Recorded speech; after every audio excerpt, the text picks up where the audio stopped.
fallo de Griesa, y ahora ratificado por la Cámara, nos trae de nuevo el pasado. Un pasado que creíamos enterrado, nos vuelve indefectiblemente a través de estos fallos, nos quieren perjudicar el presente, condicionar el futuro. Por eso yo decía ayer, no nos van a llevar de vuelta al 2001. Fíjese cómo este fallo nos trae el 2001, nos lo tira por la cabeza. No estamos en lucha contra el sistema capitalista, justamente venimos a pagar la deuda. Nosotros, ¿qué es lo que nos impide? Me parece que es el sector financiero, más bien, sectores recalcitrantes, muy especulativos del sector financiero, estos llamados fondos buitres. Nosotros lo que vamos a pedir es déjennos pagar, tal como habíamos arreglado con todos nuestros acreedores que confiaron, que tomaron los nuevos títulos de Argentina en los dos canjes. Ustedes recordarán, 2001 se declara el default, esa deuda multimillonaria, que era un 166% del producto del país, esa deuda era impagable. Rodríguez A.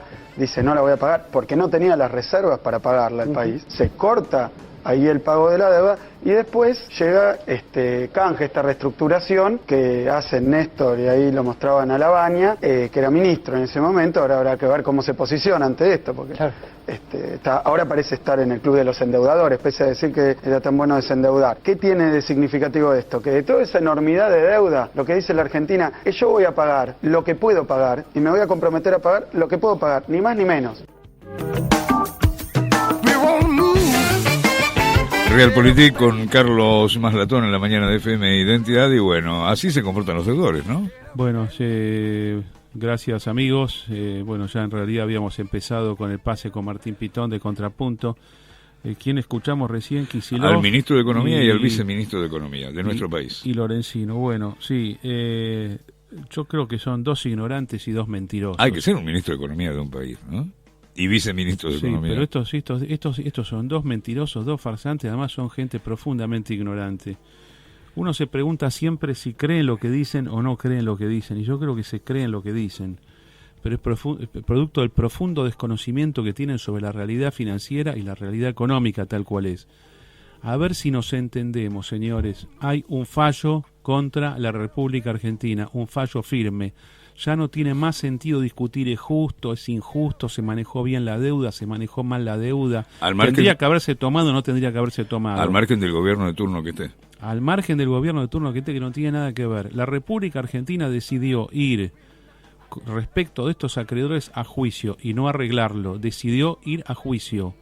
No puede alegar su propia torpeza. Este fallo, que son más o menos 1.330 millones de dólares, el país lo va a tener que pagar, o sea, lo vamos a tener que pagar nosotros con los impuestos, producto de la irresponsabilidad judicial, de las aventuras judiciales del gobierno kirchnerista, que se da el gusto de hacer todo este tipo de conferencias ridículas donde no dicen absolutamente nada y dicen un conjunto de mentiras y nos embarcan a nosotros en juicios que no tenemos por qué soportar.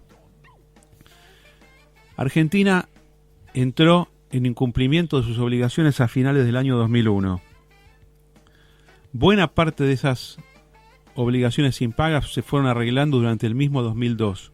En general, todo lo que era deuda interna, que era muchísimo, era el 55% del total, se fue arreglando en ese año. A partir del año 2003 empezó a conversar el arreglo del resto de la deuda. En el año 2005 hubo un primer acuerdo.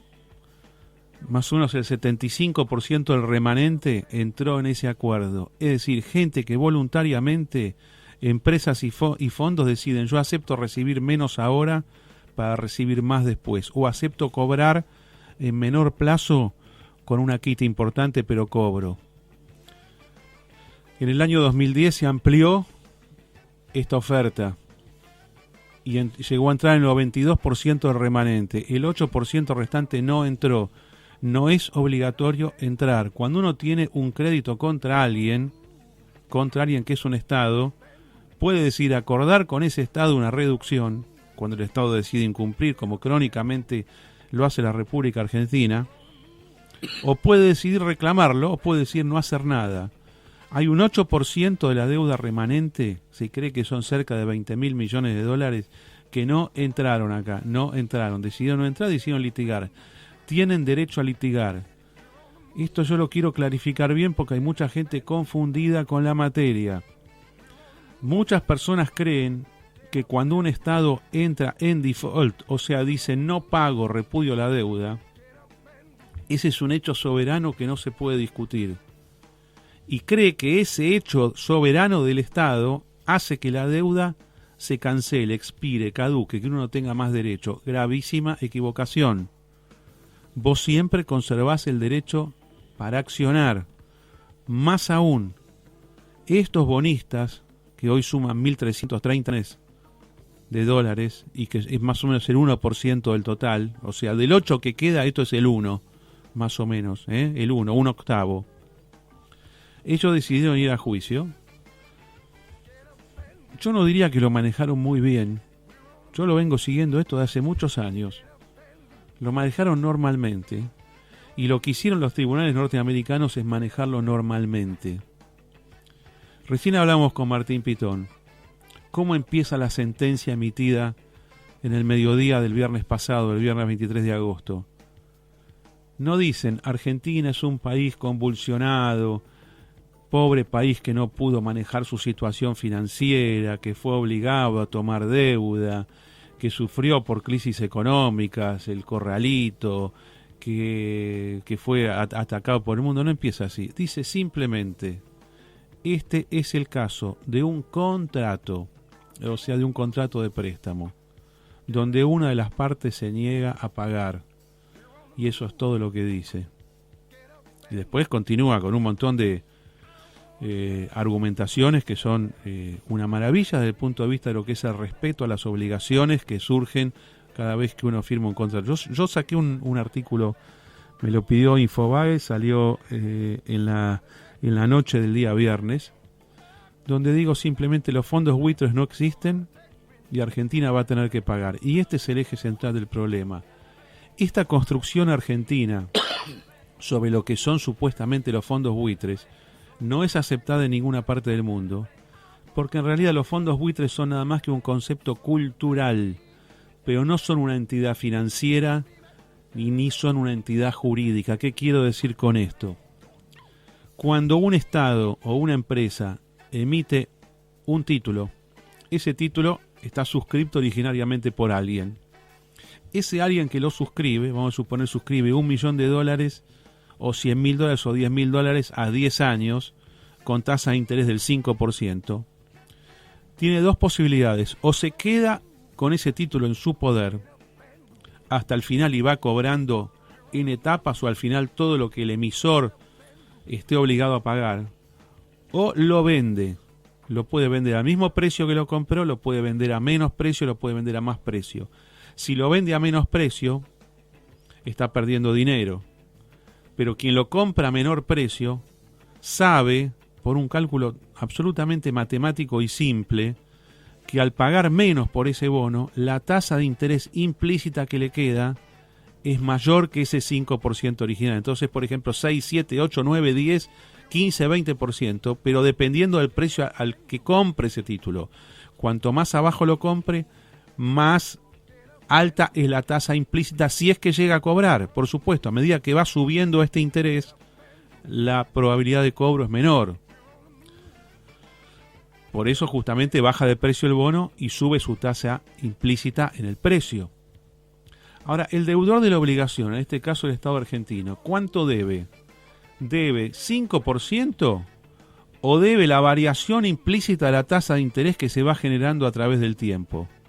La respuesta es debe exclusivamente aquello a lo cual se obligó. En el ejemplo que yo estoy dando, 5% y no más de 5%. Si viene un grupo de extranjeros o nacionales y compra esos bonos que están en caída, que están en baja, y la tasa les da 18%, en el caso lo lleguen a cobrar, el país, Argentina, no debe 18% de los votos, debe 18% de tasa de interés, debe exactamente 5%, siempre va a deber 5%. Por eso es que yo digo que los precios de mercado de un título son irrelevantes respecto del mantenimiento del derecho al cobro y de la obligación al pago. Es exactamente irrelevante, no tiene ningún efecto. La actividad buitre, ¿qué se considera algo buitre? Se considera alguien que compra bonos que están en caída. Que otros se quieren desprender de ese bono, que son los que en realidad están perdiendo la plata, para vendérselos a quien quiera asumir el riesgo. Es una función especulativa normal de todos los mercados financieros, forma parte de la regla de juego, en realidad es muy beneficioso. Contrariamente a toda la teoría que hay de los fondos buitres, yo creo que es muy beneficioso. ¿Cuál es el negocio? Es muy beneficioso justamente que en el medio de un crash, de una caída, haya alguien que esté dispuesto a comprar. Porque si no hubiese alguien que estuviera dispuesto a comprar, el que tiene ese bono, que dice, bueno, yo puse 100.000, por lo menos me llevo 70.000, lo perdería todo. Entonces, gracias a que existen estos especuladores... ¿Y el negocio del especulador cuál es? El negocio del especulador es aguantar y reclamar. En el caso que haya incumplimiento, si no hay incumplimiento, se arriesga y sigue hasta el final. Los bonos argentinos, por ejemplo, en el año, mirá qué año te voy a decir, 2008, en la crisis del 2008, los bonos argentinos, pero no los que vienen de la época de Menem ni de antes, los bonos que emitió el gobierno kirchnerista, que son el Bodén 2012, que se dio por el corral financiero, llegaban a rendir 35%. 35%. Es decir, era tan grande la crisis mundial que vos comprabas un bono argentino, por ejemplo, en el mes de noviembre del año 2008, y si vos mantenías ese bono en tu cartera, es como si hubieses colocado tu plata entre el año 2008 y el año 2012, cuando se cancelaron estos bonos, en agosto del año pasado, hubieras ganado 35% de interés en dólares. Te lo paga el gobierno en dólares, porque el interés real de mercado depende del precio del bono. Es el efecto directo, matemático y lógico del precio del bono. Pero Argentina, ¿cuánto era la tasa de interés de esos bonos? ¿Querés que te diga, Matavos? 2%. 2%. Argentina debía 2%. No el 35% que yo te estoy contando. ¿Y de dónde sale ese 35%? Sale de la recuperación de capital, que es la diferencia entre el que está dispuesto a vender a menor precio que el valor nominal y el que compra justamente. Por ejemplo, yo te digo, vos tenés un bono de 100.000 a pagar en el año 2015. Yo tengo un bono ahora, por ejemplo. Yo tengo un bono que dice, la República Argentina pagará $100.000 al tenedor de este bono. Entonces yo te lo vendo a vos. Y yo te digo, mira, yo me quiero ir de acá, pues necesito la plata para construir mi casa, irme de viaje, estudiar. O no te lo voy a decir a vos, pero tengo miedo que no me lo garpe Argentina. Entonces vos agarrás y me decís, por ese bono que vale 100.000, yo 70.000 te pago. Vos, si te bancás hasta el 2015, esos $30.000 de diferencia que hay entre lo que dice el papel que te va a pagar el gobierno y lo que vos me estás pagando, son $30.000. ¿Te lo va a pagar el gobierno? Si me lo paga, si lo paga, vos te ganás $30.000. Pusiste 70.000 y cobrás 100.000. Más los intereses corridos, que en este caso no es mucho, 2, 3, 4, 5%. Esta actividad es la esencia de la circulación de los títulos, la circulación de los bonos y la circulación de los cheques, los pagarés, las letras de cambio, las acciones. Una especulación válida. Es totalmente legal. Mira, es tan legal esto que directamente la sentencia en Nueva York ni hace mención a esto. Y yo puse mi artículo en Infobae, no hace mención porque es una perogrullada. Vos tenés derecho a cobrar lo que el papel dice que tenés que cobrar. No interesa cuánto pagaste por ese derecho, no interesa cuánto vos invertiste en ese bono. Lo que el papel dice es lo que el emisor te tiene que pagar. Ahora, esto, ¿a quién perjudica? ¿Lo perjudica al Estado? No lo perjudica al Estado. No lo perjudica, porque el Estado siempre va a deber el capital que se comprometió a pagar. Ahora, mira qué interesante. Estos fondos, lo que hacen, fondos o personas, vos sabés que en esta causa no había un accionista, no hay este fondo NML que accionó, hay 11 personas más, inclusive algunos son particulares. Muchas de estas personas compran los bonos cuando está en caída para tener esta ganancia que yo te acabo de describir, más o menos, espero que se haya entendido, los oyentes lo dirán. Lástima que hoy no pueden opinar, por lo menos con la voz, porque tenemos roto el sistema de recepción de mensajes. Pero en algunos casos hay especuladores, y no lo digo peyorativamente, que compran los bonos una vez que el mismo emisor, que el mismo gobierno dijo no pago. Es decir, vos comprás un papel y vale, no sé, 15%. Valía 100, viste el ejemplo, yo te di 70.000 sobre 100.000, pagás 15.000. Y los tipos dicen, bueno, yo alguna vez algo voy a cobrar de esto. Me juego. Son 15.000 a la basura sobre 100.000 o la posibilidad de conseguir 100.000, más todos los intereses caídos. Es una diferencia. Lo que hacen muchos estados inteligentes cuando, producto de sus acciones o de las desgracias económicas o de torpezas de diferente tipo, entran en incumplimiento de pagos, es por abajo de la mesa, subrepticiamente, sin hablar demasiado con nadie para no avivar giles, lo que hacen es comprar su propia deuda. Es decir, comprar por el 15% lo que vale 100. Los estados hacen eso.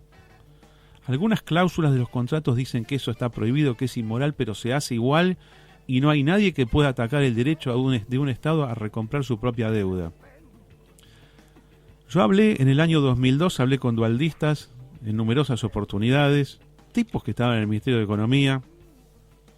En 2004 y en 2005 hablé también con kirchneristas que estaban al comando del Ministerio de Economía. ¿En concepto de qué? En concepto de personas que yo conocía, de los mercados financieros, que estaban a cargo del manejo de deuda, o simplemente políticos, que uno conoce de la propia actividad política o de la vida.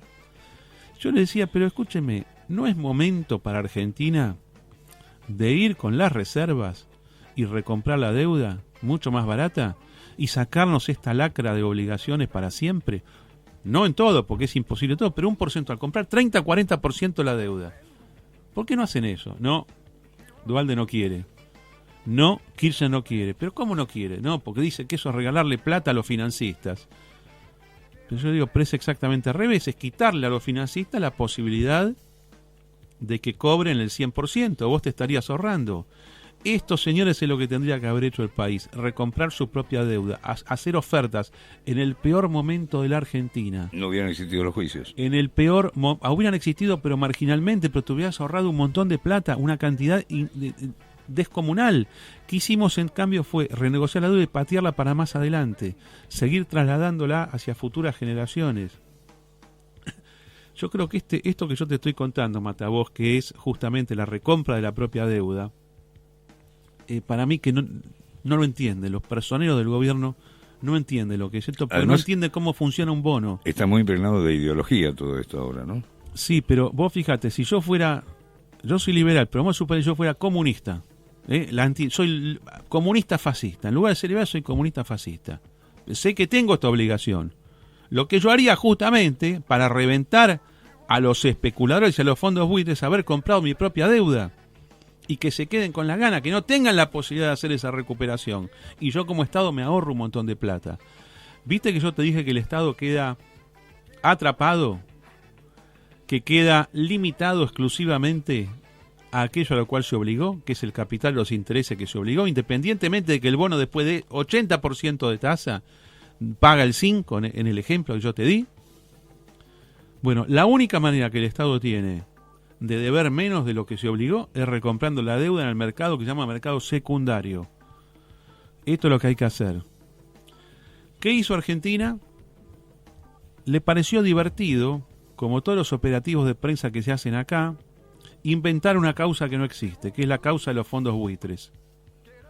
Agarrar y decir que había una conspiración de fondos buitres contra el país. Los fondos buitres no es que no perjudican, no tienen ninguna posibilidad legal de perjudicar al país desde el punto de vista de quitarle más de lo que el país debe. Entendámoslo bien. Lo que se debe, Argentina debe lo que firmó. No debe menos ni debe más, debe lo que firmó. No es que esta diferencia entre lo que compraron al 15%, 20% del 100% se lo debe a Argentina. Nunca debió a Argentina el 15%, siempre debió el 100%. Esta ganancia de los fondos buitres o de aquellos acreedores que compraron los bonos baratos o ya en default, ya en incumplimiento, en realidad se lo ganan a otras personas que decidieron ceder voluntariamente sus obligaciones, decidieron ceder sus créditos por menos, pero no se perjudica al Estado argentino, no se perjudica al contribuyente argentino, no se perjudica ninguno de nosotros por esta actitud. Sí nos perjudicamos en cambio por la aventura judicial del gobierno. Esto en cualquier país del mundo es causal de juicio político por mal desempeño en las funciones y es causal de destitución. Lo que recién me pasaba acá el operador de Kicillof y de Lorenzino es una cosa lamentable. Vos sabés que yo estoy convencido que no saben lo que están diciendo. Y esta es la gente que está a cargo del Ministerio de Economía en Argentina. Desgracia para el kirchnerismo, no van a salir nunca adelante. Además es inaplicable lo que están diciendo, ¿no? Es inaplicable porque van a tener que cumplir la sentencia, Argentina la va a tener que pagar. La Corte Suprema, estoy seguro, no va a levantar este caso, no es caso para llegar a la Corte. ¿Qué dije yo recién que decía la sentencia? Este es el caso de un contrato donde el deudor de la obligación se niega a pagar. Y después viene un montón de palazos, pero terribles palazos a lo que es Argentina. Por ejemplo, critica el fallo la canchereada de los funcionarios argentinos diciendo que no piensan pagar nunca, que van a desobedecer los fallos del tribunal. Vos imaginate que vos estás frente a un juez, esto pasó en una audiencia en Nueva York.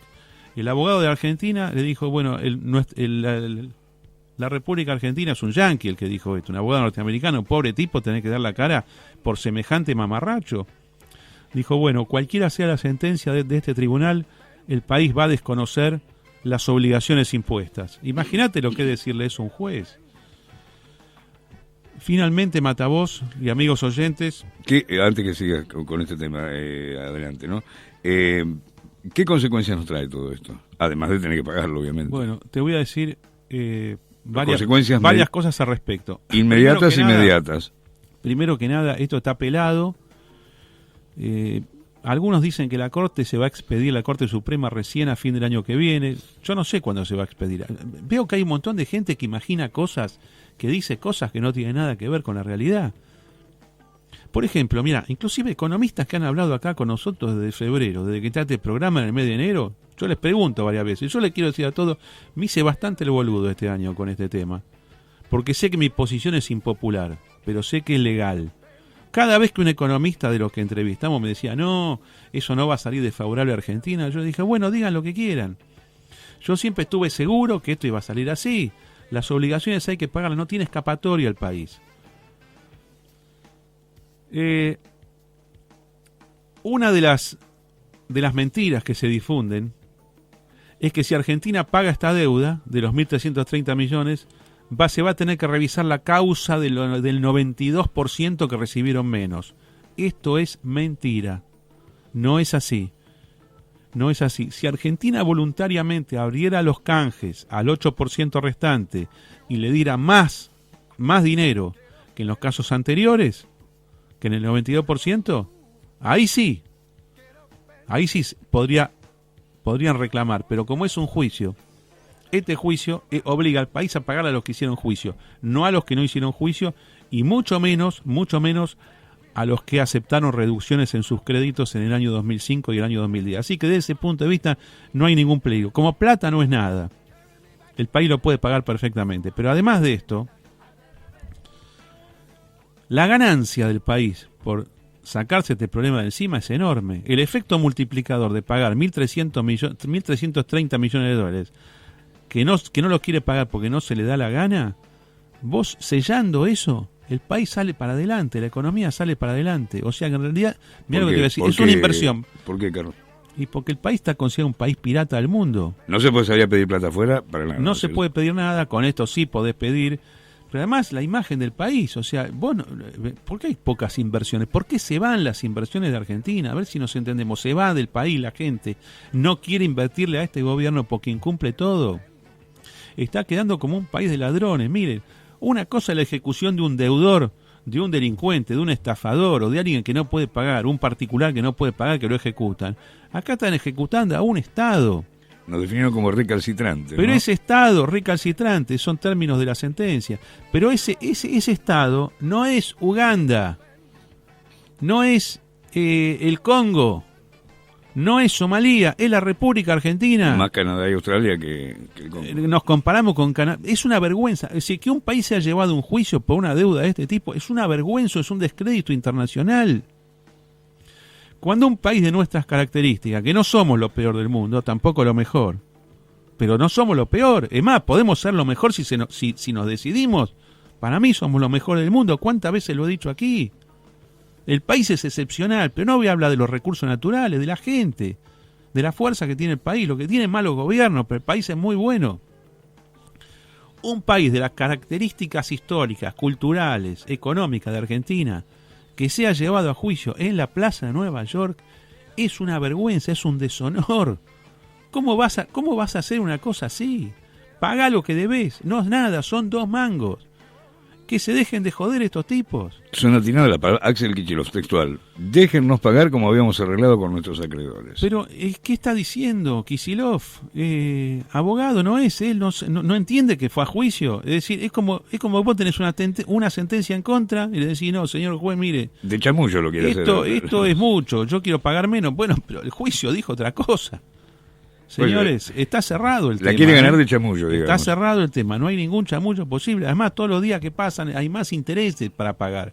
Y los tribunales de los Estados Unidos, Argentina no paga esto, van a encontrar la forma de ejecutar al país cualquier cosa.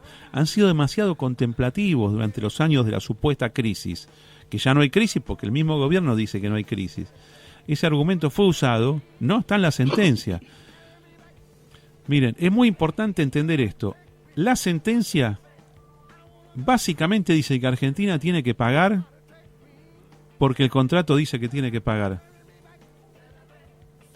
Es más, la sentencia hace hincapié en una de las cláusulas de los contratos de préstamo. Los contratos de préstamo que el país firmó dicen lo siguiente: si se entra en default, o sea, si no se paga, automáticamente se deberá todo el capital y todos los intereses corridos.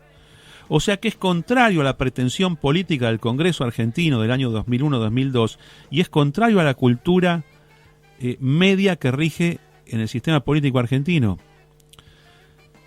Vos sabés que yo hablo mucho con políticos, saco este tema, pero no para discutir porque no lo entienden. Es muy raro que alguien entienda esto. Mira, alguno de los pocos que entiende esto es Terraño, que lamentablemente para esa coalición no ganó Pino Solana, sino Terraño. Él sí entiende esto.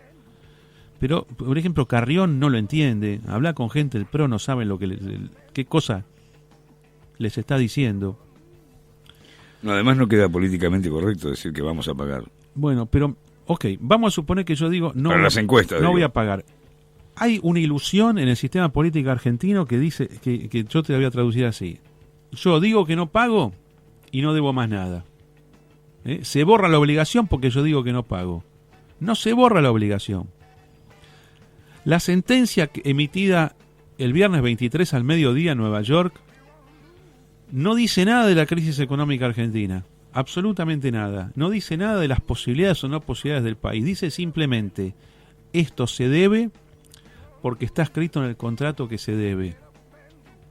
Y sí repudia que los abogados de Argentina y la presidenta, está citada varias veces la presidenta y varios ministros citados al pie, con llamadas, diciendo, esto dijo tal día tal funcionario.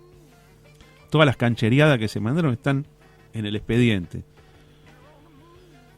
Entonces, Matavós, hay que pagarlo porque nos comprometimos a pagarlo. Como cualquier contrato local, de menor cuantía y todo. Casi tiene características ejecutivas este juicio, porque no va al fondo de la cuestión. Es lo que trató de hacer Argentina. La deuda no es ilegítima. Argentina nunca dijo que es ilegítima. Son bonos que tenían tipos que los compraron en el mercado. Mala suerte. Por último, y esto es muy importante, Argentina, uno de los argumentos que usó para repudiar estas obligaciones, es decir, la plaza de Nueva York, o sea, el mercado de Nueva York, está haciendo mal negocio con esto. Porque si nos obligan a pagar el 100%, en el futuro, otros emisores de deuda no van a querer usar la plaza de Nueva York y se van a ir a otras plazas donde en el caso que haya incumplimiento no le van a obligar al deudor a pagar el 100%. Este es el último párrafo de la sentencia. ¿Sabe lo que dicen los jueces? Hemos escuchado este argumento de Argentina y en este sentido decimos que no estamos de acuerdo. Pensamos exactamente lo contrario. Casi textual te lo estoy diciendo. La plaza de Nueva York es una de las más serias del mundo. La más importante del mundo. Es un mercado donde negocian amigablemente los que buscan tomar crédito y los que quieren otorgarlo. Firman los contratos y una vez firmados, las partes se atienen a las obligaciones resultantes de ese contrato. Y la obligación principal es que el deudor tiene que cumplir con su pago, aunque sea una persona extranjera o un Estado extranjero. Y ese es el final del fallo. Listo, señores. Tema cerrado, cerradísimo. Esto va a tener que ser debatido. Yo digo en el artículo en Infobae, de aquí al año 2015, la comunidad política argentina tiene que decidir si va a ser un Estado marginal que rompe con todas las reglas de juego del mundo o si va a ser un país serio. De la posibilidad de que el país crezca y que se convierta en un país serio. No sé digamos, no sé si se va a abrir el debate, no sé cuántos pueden estar de acuerdo con la cosa que yo digo. Supongo que Macri lo entiende. Macri, por ejemplo, estoy seguro que entiende esto. Terraño dije que claramente entiende esto. De Narváez seguramente también. Pero si me dejaste hacer un recuento por los principales primeras líneas de la política argentina, creo que no tienen idea de lo que están haciendo, incluido Massa. Con tu experiencia, con lo que has estudiado, con lo que has vivido en todo este tiempo desde lo económico, ya que a la señora presidenta le gustan tanto las comparaciones con otros estados, ¿no? ¿Esto lo hizo alguna vez algún estado? No. ¿En el mundo? No, esto no lo hizo ningún estado en el mundo. Hay estados que incumplieron, pero vos cuando incumplís decís, señores, me presento frente a mis acreedores y digo, discúlpenme, pido perdón, no pude cumplir, no dieron los números del país, no fue mal. ¿Cómo podemos arreglar? Pero esto de que un país diga, me va muy bien, porque Argentina dice me va muy bien, y lo mismo no te pago porque no se me da la gana, esto para mí, que hasta donde yo sé que un Estado haga esto, no conozco antecedentes.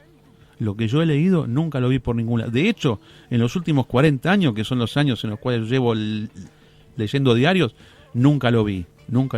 Tampoco es muy común el default, ¿eh? No es que los países cada tanto tiempo dicen no pago. Justamente, lo dice la Corte en la sentencia. Este es un hecho excepcional. Porque Argentina también decía, no, pero esto va a impedir en el futuro que se hagan reestructuraciones de deuda. Que cuando un país quiebra, que diga, digamos, que lo obliguen a pagar el 100% de la Corte. Dice, pero esos son hechos excepcionales, no es una cosa que sucede siempre. Y además eso de Argentina, dice, es hipotético y es hiperbólico. Esa es la frase que usa. Gran derrota para la estrategia del gobierno y gran derrota para toda la oposición que acompañó este disparate internacional, en mi opinión. Ahora digo, Carlos, ¿la sociedad sabe esto o apoya esta idea que los fondos buitres son enemigos de todos los argentinos? La sociedad, en general, compra la línea que se le ha bajado desde el gobierno en la última década. O sea que los fondos buitres son malos, enemigos de los argentinos. Sí, que hay una conspiración, que Argentina no tiene que pagar, que el derecho a cobrar no existe. Si alguna duda cabía si el derecho a cobrar existe o no, sí, el derecho a cobrar existe. Así lo ha declarado el tribunal. Tema cerrado, no hablo más. Un tribunal que pidió la Argentina, ¿no? No, Argentina fue demandada, pero Argentina decidió estar a juicio. Es más, decidió patear el juicio por 12 años. Esto lleva 11 años, 12 años.